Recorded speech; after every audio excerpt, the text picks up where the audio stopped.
Buenos días. Como se acaba de formar el nuevo gobierno, es de suponer que en breve el Ministerio nos sorprenderá con su nuevo modelo de examen para el acceso a la universidad. Para entretener la espera os propongo una comparación instructiva. He conseguido de un colega chino el examen de lengua que se ha presentado a las EBAU chinas, el temido Gaokao. Con esta comparación vamos a analizar qué conocimiento de su lengua materna se les exige a los estudiantes universitarios chinos y qué conocimiento se les pide a los estudiantes españoles. Seguro que el contraste va a ser de lo más informativo, y con estos datos en la cabeza esperaremos como agua de mayo el modelo del nuevo ministerio. Esto es Reflexiones Críticas y salimos a medir nuestro nivel de lengua con el del país que más crece en el mundo. Dale al like si te gusta este contenido y comenzamos.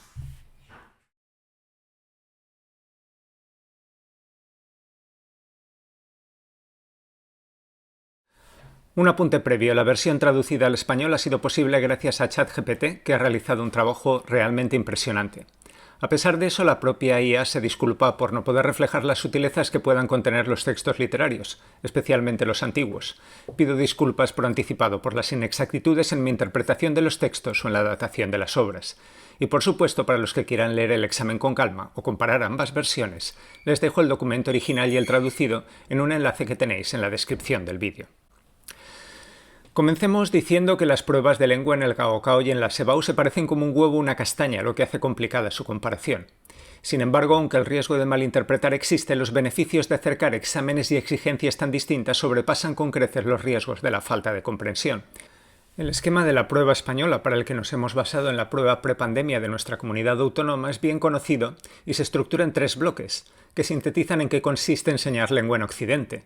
Comprender y usar adecuadamente el idioma, especialmente en sus registros más formales, sección 1, producir una reflexión teórica sobre su estructura, sección 2, y estudiar fragmentos literarios como muestra más elaborada del uso del lenguaje en un idioma, sección 3.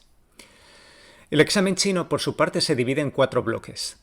El primero consiste en un comentario sobre 3 textos modernos de carácter científico, humanístico y literario. El segundo incluye preguntas de comprensión sobre textos de poesía y prosa antigua, y decir antiguo implica desde textos predinásticos hasta de la dinastía Qing, básicamente desde el 1000 a.C. hasta principios del siglo XX. El tercero se asemeja a lo que en la prueba española sería el conocimiento de la lengua e implica el uso de logogramas en contextos de uso similares o diferentes, una especie de equivalencia funcional entre estructuras, el uso de efectos retóricos y la selección de estructuras lingüísticas diferentes que mantengan el sentido del texto original. Por último, el cuarto apartado es una prueba de redacción en la que el estudiante debe demostrar no solo conocer las reglas formales de la lengua china, sino también su capacidad para desarrollar un tema en un registro formal, de forma ordenada y con razonamientos originales.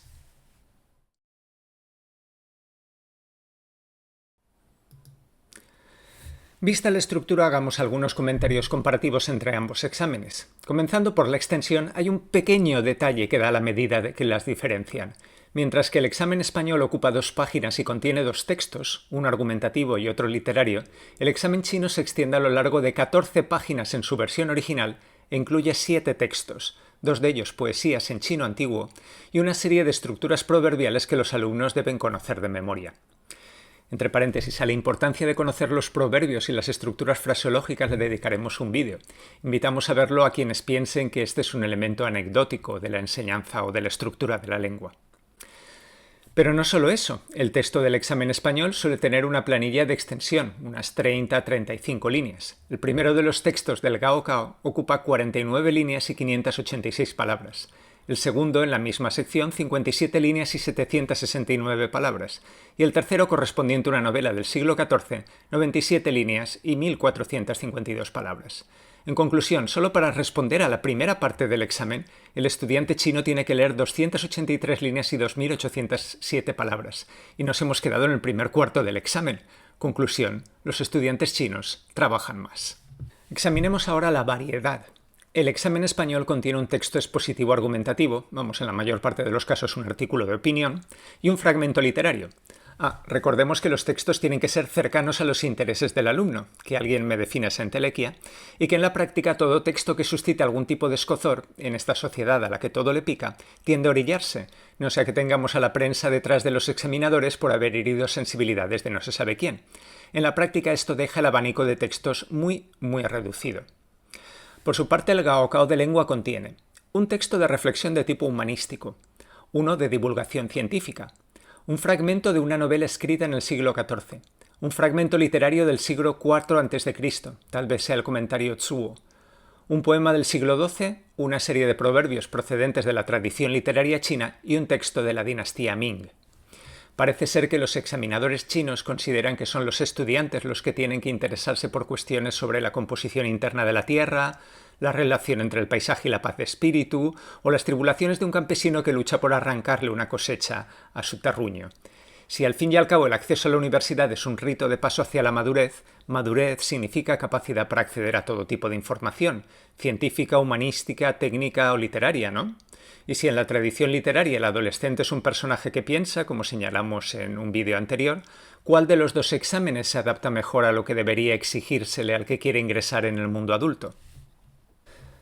Vayamos ahora a la dificultad de los textos. Con todos mis respetos hacia Rosa Montero, Manuel Vicent, Muñoz Molina o Elvira Lindo, algunos de los autores fetiches de los textos seleccionados para la SEBAU a lo largo de los años, analicemos el contenido del primero de los textos Gaokao. Establece una relación entre la historia de la literatura, que se presenta como un cuerpo relativamente estable de conocimientos, y la crítica literaria, que es un producto individual y variable. Sin embargo, dice el texto, esta relación no es estática. La crítica particular se hace contra un cuerpo establecido de historia literaria y a su vez la multiplicidad de investigadores individuales de crítica literaria va cambiando el canon literario con el paso del tiempo. O yo soy muy pro-chino, o el nivel de dificultad de este texto supera con mucho el de los textos españoles.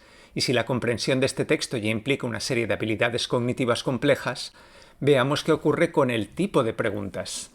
Llama la atención que algunos de los textos se responden mediante preguntas tipo test. Pero echémosle un vistazo a qué se entiende en China por pregunta tipo test. Ahí va la pregunta 1. Fijaos no solo en la longitud de las 4 opciones, sino en la dificultad de su formulación. La opción incorrecta en la comprensión y el análisis del contenido original es A. El marco de la historia literaria se basa en un sistema de valores relativamente definido y representa los estándares comunes de la crítica literaria durante un periodo específico. B. La aparición de los materiales de historia literaria marca un consenso entre los investigadores de la literatura sobre la racionalidad del marco de la historia literaria. C. La crítica literaria puede continuamente impactar la historia literaria existente, lo que conduce a cambios progresivos en la historia literaria. Y D. El punto de partida de la crítica literaria es la experiencia y comprensión verdadera del crítico hacia la literatura, en lugar de las conclusiones de la historia literaria. ¿Qué tal lo harían los alumnos españoles ante este tipo de preguntas? Y tengamos en cuenta, además, que las preguntas cerradas alternan con preguntas de valoración personal, como la 6, la 8 o la 9, cuya respuesta requiere una comprensión profunda del texto y una reflexión sobre sus ideas. Un aspecto que no se puede pasar por alto es la atención al sentido del idioma que cuida el Gaokao chino, especialmente en su sección 3, en la que se pide al estudiante que sea capaz de distinguir matices en el significado de los logogramas al incluirlos en contextos diferentes al original, o cuando se le pide que explique por qué cambia o se mantiene un determinado efecto del significado. Para los apóstoles de los exámenes entre comillas competenciales, este tipo de preguntas debería sonar a música celestial. Por último, el examen se cierra con un ejercicio de redacción que, asumiendo una ratio inexacta de 2 logogramas por palabra, más que duplicaría el texto que componen los alumnos españoles de algunas comunidades. Pero no solo la cantidad importa, es que el tema se las trae. Y no nos olvidemos que mientras en España la extensión es máxima, en el Gaokao la extensión es mínima. ¿Se imaginan a un alumno que quiere entrar a la mejor universidad de Pekín o a la Sun Yat-sen de Cantón poniendo el punto final a llegar a tan solo 800 logogramas? Cerramos este análisis con una valoración de las características lingüísticas que se les exige a los estudiantes chinos para acceder a la educación superior. Primero, han de ser capaces de comprender textos de naturaleza muy distinta y extraer la información relevante, distinguiendo además en qué consisten sus ideas principales. Segundo, han de producir en registro formal y con una ortografía, si se puede llamar así, correcta, ideas originales y elaboradas. Tercero, han de aplicar su sentido de la lengua en contextos de uso altamente elaborados. Cuarto, han de demostrar su conocimiento de la tradición literaria y cultural que les precede, así como de sus proverbios y fraseología. Quinto, han de mostrar su sensibilidad ante las obras literarias. Sexto, han de ser capaces de asimilar una carga alta de trabajo. Y séptimo, todo esto lo han de desarrollar con una gran capacidad de concentración.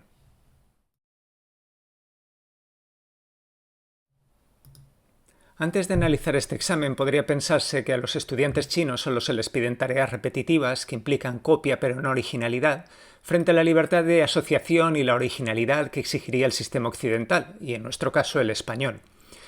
Creo que este prejuicio no resiste al análisis. Y esto no quiere decir que se trate de un modelo perfecto. De hecho, mi colega chino, que es crítico con su propio sistema educativo, lamentaba que en la educación obligatoria se estimulara la idea de que para cada pregunta solo existe una respuesta correcta, lo que suprime matices en el sistema de enseñanza. Y todos los profesores sabemos lo esenciales que son los matices en las fases superiores de la educación.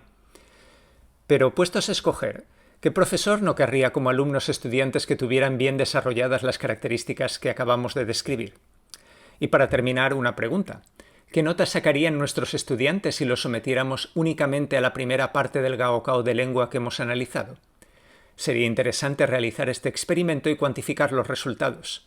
Igual nos llevábamos alguna sorpresa. Aunque claro, probar, experimentar y cuantificar implica verle las costuras a un sistema que funciona mucho mejor en el debate ideológico que en la constatación de carencias. Muchas gracias y hasta un próximo vídeo.